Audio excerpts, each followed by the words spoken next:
Economic activity often looks vibrant right up until the moment it stalls.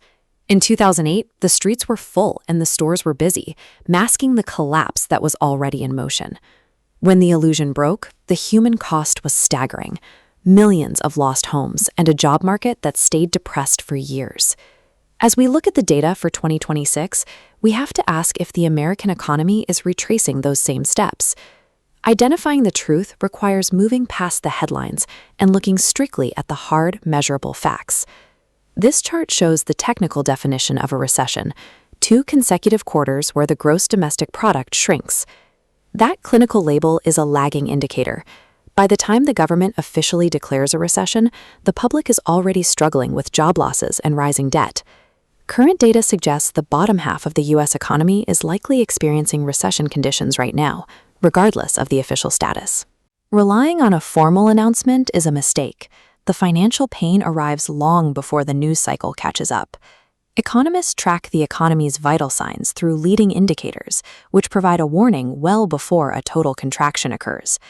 The leading economic index serves as a primary forecast, aggregating 10 different components, from building permits to consumer expectations. As this graph illustrates, the index has entered negative territory for 2026, proving the broader economic engine is losing power. The engine hasn't stalled yet, but the data confirms it is rapidly decelerating. On Wall Street, analysts watch the yield curve as the most historically accurate predictor of an impending crash. This diagram shows a yield curve inversion, a rare state where short-term government bonds pay out higher interest than long-term bonds. The curve inverted sharply in late 2022 and maintained that unnatural position throughout the next 2 years. History shows that the crash typically strikes after the curve snaps back to its normal shape, a shift that just occurred in late 2025. This sequence mirrors the exact timeline that preceded the 2001 dot-com crash and the 2008 financial crisis. Shifting to Main Street, consumer confidence has now declined for 3 consecutive quarters. When households become pessimistic, they spend less, which leads to a direct drop in business earnings. Those reduced earnings create a chain reaction, forcing companies to freeze hiring or begin layoffs.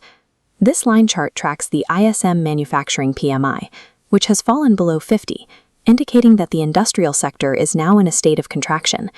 Manufacturing is the canary in the coal mine. When the factories stop producing, the rest of the economy eventually feels the impact. The financial pressure on the average household is currently driving this systemic nationwide slowdown. These 4 indicators have converged into a unified structural breakdown, with every major signal moving in the same downward direction. This comparison shows a 42% probability of a recession according to Moody's Analytics, nearly triple the 15% baseline of a healthy economy. These metrics confirm that the American economy is no longer in a stable or healthy state. The vital signs are already failing, which makes waiting for a government declaration redundant. Whether the American consumer has finally hit their breaking point is the question we will answer in Part 2. This chart illustrates the foundational rule of the modern American economy. Consumer spending accounts for roughly 70% of the entire gross domestic product. That single metric dictates how the entire system functions. When average Americans pause their purchases, the whole economic machine slows to a crawl. Looking at the top-line numbers for 2026, the data points to a different story. National retail and overall spending metrics appear completely healthy, but that stability is a mathematical mirage. It obscures a severe disparity in exactly who is doing that spending. This visualization breaks down that top-line number. Right now, the wealthiest 10% of American consumers are generating nearly half of all consumer spending. That is the highest concentration of spending ever recorded in the United States. The national data is being propped up by luxury purchases. High-end retail continues to move inventory at aggressive rates. Meanwhile, the remaining 90%, working families, gig workers, and retirees on fixed incomes, have exhausted their budgets. They have reached a hard financial breaking point. The evidence is in the personal savings rate. Before the pandemic, Americans saved about 8% of their income. By early 2026, this line graph shows that rate plummeting to just 2.6%. A rate that low leaves the vast majority of households operating without a safety net. A single unexpected medical bill or a major car repair immediately puts them in the red. An economy supported heavily by a wealthy fraction, while the broad majority survives with virtually zero cash reserves, lacks actual resilience. It is a house of cards. When the cash reserves run dry, Americans instinctively lean on their available lines of credit to cover basic necessities like groceries and utilities. But that temporary relief carries a severe penalty. Average credit card interest rates have climbed to historic highs, routinely charging between 22 and 24% annually. Financing weekly food runs at a 24% premium is a mathematically doomed approach to a household budget. It is a symptom of total financial exhaustion.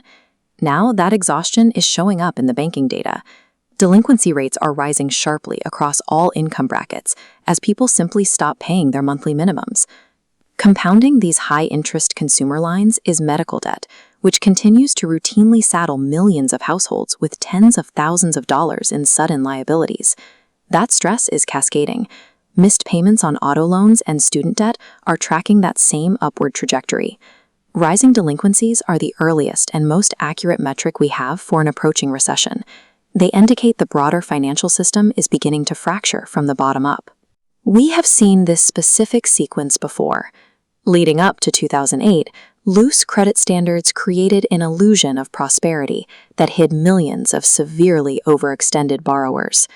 Once those borrowers could no longer service their payments, the underlying risk triggered a systemic collapse that required a massive government intervention to stabilize. The mechanisms are different today. 2 decades ago, subprime mortgages were the fatal flaw in the system. Today, unsecured consumer credit holds that exact position. The danger lies in dismissing the current data simply because the bubble does not look identical to the last one. The strain on the consumer has already paralyzed specific macroeconomic sectors, and housing is leading the decline. It is operating in a defined contraction. With mortgage rates remaining elevated, the mathematical barrier to entry has locked out first-time buyers, leaving current homeowners completely frozen in place. A frozen housing market quickly claims downstream victims. Sluggish home sales instantly translate to a drop in new residential construction.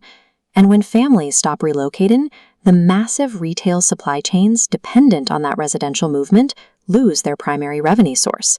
Purchases of new furniture, large appliances, and landscaping services drop off entirely. The housing freeze proves the broader macroeconomic rule. When everyday Americans stop moving and buying, the overarching economic engine stalls out. The data points directly to 4 isolated stressors: top-heavy consumer spending, heavily depleted personal savings, massive high-interest credit debt, and a frozen housing market.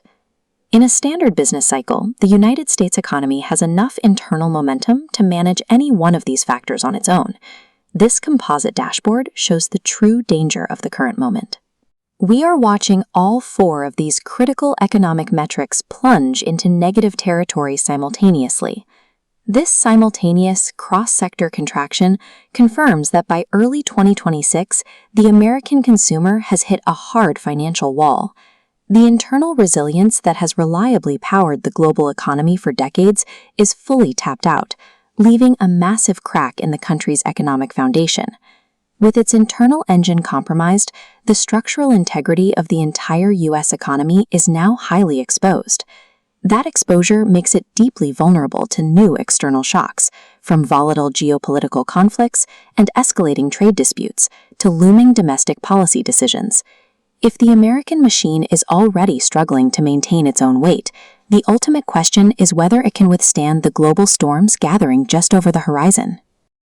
By early 2026, the American economic engine is seizing up. Businesses are freezing investments, hiring is slowing down, and fear of a deep recession is rippling through every sector. In a typical slowdown, the Federal Reserve steps in with a reliable fix. They cut interest rates, making borrowing cheaper. That encourages businesses to expand and consumers to spend, eventually warming the economy back up. But the playbook is useless right now. Inflation remains stubbornly elevated at 3.8%, well past the target rate. To keep prices from climbing higher, the Fed held borrowing rates between 3.5 and 3.75% in April. This combination of a slowing economy and persistent inflation creates stagflation. It neutralizes a central bank's primary weapon. Policymakers are trapped. Cutting rates to stimulate growth throws gasoline on inflation. Keeping rates high to cool prices suffocates the struggling economy. Moody's Analytics chief economist Mark Sandy summarized the margin for error. Nothing else can go wrong. Like nothing. We're pretty much on the edge. The central bank is essentially in a locked room. They are entirely paralyzed, forced to watch as external forces drive up the cost of living, forces they cannot control. The first external force cornering the market originates at the border. International trade policy is compounding the pressure on domestic prices. When the U.S. places a tariff on imported goods, the foreign seller does not absorb the penalty. The American business and the end consumer pay the difference. It functions exactly like a tax. Look at this model showing a 10% global tariff on imports, which remains in effect on most goods entering the U.S. in 2026. This toll adds severe cost pressure, compounded by Supreme Court rejections and refund claims. Constant shifting duties create a chaotic environment where long-term planning is impossible. Without the ability to reliably forecast material costs, companies pull back. They halt expansion. They freeze hiring. The resulting paralysis drags down national economic output. The goal of these policies is to protect domestic manufacturing over the long term. Right now, however, they are artificially inflating consumer prices while stalling economic growth. The second major force driving inflation sits thousands of miles away, threatening the backbone of the global supply chain: energy. This map illustrates how escalating conflicts in the Middle East are clustered directly over major maritime oil shipping lanes, placing a chokehold on global energy output. Economists modeling this sustained disruption calculate a scenario where oil surges past $100 a barrel. Dean Baker, co-founder of the Center for Economic and Policy Research, views this specific shock as a breaking point. The main risks of recession are a collapse of the AI bubble and the war. $100 plus oil prices could bring us very close. Energy costs dictate the price of nearly everything. $100 oil guarantees gasoline jumps past $4.50 a gallon. It inflates winter heating bills and spikes the transportation costs of every product on store shelves. Raising domestic interest rates does not pump more crude oil, nor does it secure a shipping lane in a war zone. Tariffs and geopolitical conflict are building a massive wall of supply-side inflation, leaving the Federal Reserve completely boxed in without a viable economic exit strategy. To understand the danger of a misstep right now, we have to look to the past. In the 1970s, the United States faced an almost identical trap. Geopolitical oil shocks, high inflation, and slowing growth all hit at exactly the same time. Arthur Burns, the Federal Reserve Chairman at the time, made a fatal miscalculation. Fearing a recession more than rising prices, he hesitated and cut interest rates prematurely. The economic fallout was severe. Inflation broke loose, spiraling all the way to 14%, while unemployment surged alongside it. To finally break the cycle, the central bank was forced into extreme measures, hiking interest rates to a punishing 20% and intentionally triggering a deep recession. Today, the new Fed chairman, Kevin Warsh, is staring down the exact same historical trap, inheriting an economy with absolutely no room to make mistakes. The 1970s proved that trying to sidestep short-term pain during a stagflation crisis only guarantees a decade of severe economic damage. A severe recession might no longer be a risk policymakers can avoid, but the only bitter medicine left to cure the cycle. And as that pressure builds, it threatens to expose structural cracks elsewhere in the system, like the massive national debt and the fragile AI bubble, just waiting to snap. Every major financial crisis operates on two levels. We see the obvious headlines, but structural faults remain hidden until it is too late. In 2026, we are closely tracking the visible risks: rising consumer debt, stubborn, persistent inflation, and Federal Reserve rate maneuvers. Beneath that surface, three distinct vulnerabilities are quietly eroding our financial safety nets: the national debt, the massive concentration of the AI market, and a looming small business refinancing cliff.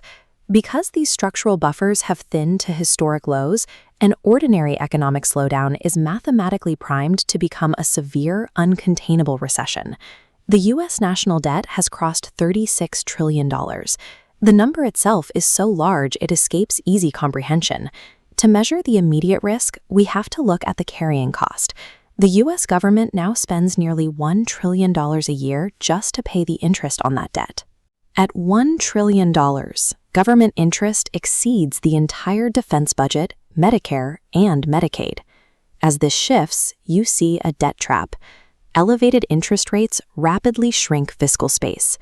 If a recession hits, funds for unemployment and stimulus are pushed entirely out of the picture. The ultimate macroeconomic safety net, federal intervention, has neutralized itself through its own debt burden. One force holds the current economy together: artificial intelligence. Corporate investment in AI infrastructure is the engine keeping the stock market afloat. This boom is driven by an intense concentration of wealth among the Magnificent Seven tech giants, including Alphabet, Amazon, Apple, and Meta. These few conglomerates are responsible for hundreds of billions in capital spending, powering a massive wave of data center construction nationwide. This pie chart illustrates the extraordinary risk of that concentration. 7 AI-focused companies represent more than 1/3 of the total value of the S&P 500. Most of these companies are spending massively on AI infrastructure without yet seeing the promised productivity gains or revenue returns materialize. Economic policy analysts note that this leaves the market dangerously overextended. As long as the promise of AI holds, the economy holds. If that promise disappoints, the vulnerability is extreme. The structural parallels to the dot-com bubble of 1999 and 2000 are clear. Real technology and real companies drove valuations completely disconnected from reality. When that enthusiasm broke, the Nasdaq dropped 78%. The index took 15 years to fully recover its lost value. A correction in a sector representing 1/3 of the market is a crash, and this time a heavily indebted government lacks the capital to stop the bleeding. Down on the ground floor of the economy, small businesses employ almost half of American workers. They are the core economic backbone of the country. Today, their optimism is gone. Expectations for revenue and employment growth have sunk to their lowest levels in years. The mechanical cause of this pessimism is a hidden debt cycle, the refinancing cliff for pandemic loans. This graph shows the brutal math. A business that secured survival debt in 2020 at 1.5% interest is now refinancing at 6%. Watch the margin block. This sudden quadrupling of debt service costs instantly crushes the profit margin, turning viable operations into insolvent ones. This is not a theoretical forecast. Commercial real estate vacancies and local bankruptcy filings are already climbing in real time. These silent, localized failures rarely make national headlines, but their cumulative effect is steadily destroying the employment fabric of communities across America. These 3 distinct scales of risk are not isolated. They are now converging into a singular, uncontainable chain reaction. If AI tech valuations plummet, the resulting mass layoffs will collide directly with Main Street businesses collapsing under their new debt loads. At the exact same time, the federal government will be too broke to intervene. For nearly 2 decades, investors and citizens have assumed that government rescues will always arrive when the market falters. The math dictates that assumption is now obsolete. The structural fault lines are active. The question now is what personal steps you must take to brace for the impact. We explore exactly what happens next in Part 5. The modern American consumer is bombarded by a relentless cycle of conflicting financial warnings, alarming headlines, and shifting economic data. The truth is, no one, not the Federal Reserve, not the rating agencies, and not the most sophisticated analysts on Wall Street, can tell you exactly what the economy will do next with absolute certainty. What they can tell you, and what the macroeconomic data clearly shows right now, is that the risk of a severe downturn is significantly higher than historical averages. Waiting around for a perfect forecast leaves you vulnerable.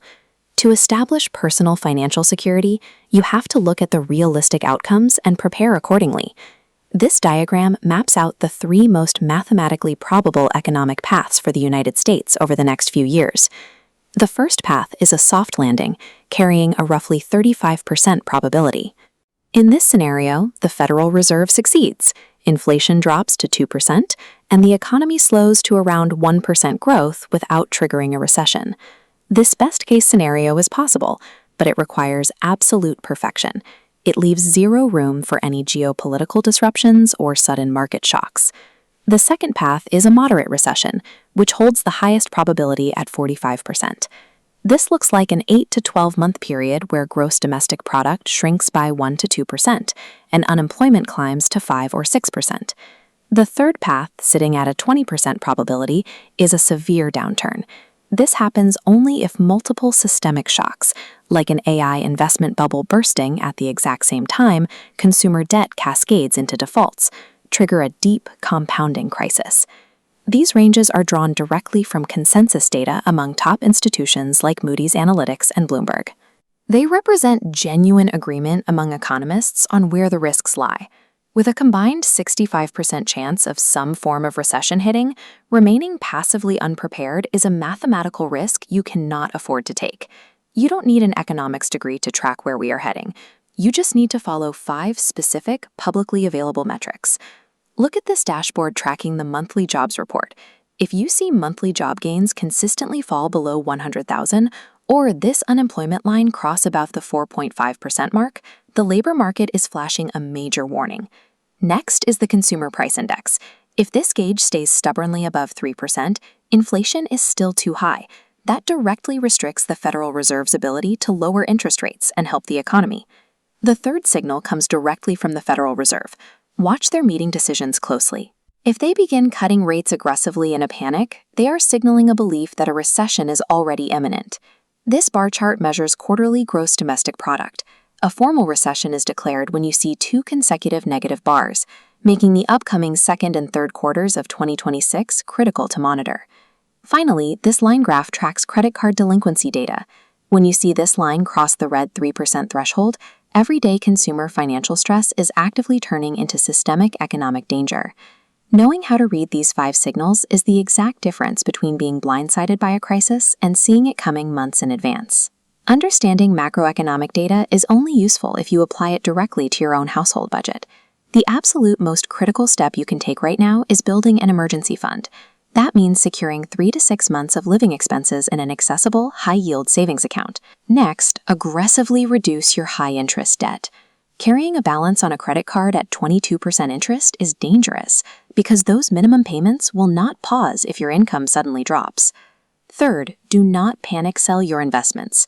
Financial professionals consistently note that the stock market usually drops months before a recession starts and begins its recovery well before a recession officially ends. Fourth, diversify your income. Developing freelance skills or building secondary revenue streams reduces your total reliance on a single employer. And fifth, stay informed using primary data sources like the Bureau of Labor Statistics and the National Bureau of Economic Research. Filter out the clickbait. Financial resilience disproportionately protects the people who prepare early. You have to build your armor during the calm, before the storm arrives. The American economy has recovered from massive, devastating collapses before, like the Great Depression. It survived the massive wealth destruction of the dot-com bust. But while the macroeconomy always eventually recovers, that recovery comes with immense real-world pain for citizens caught without a financial buffer, as millions experienced in 2008. The United States economy will survive the next few years. The question is whether you will walk into them prepared. The window to build your financial defenses is actively closing as these economic shifts approach. We cannot control the macroeconomic weather, nor the Federal Reserve's decisions, but actively building a shelter before the storm hits is entirely our choice.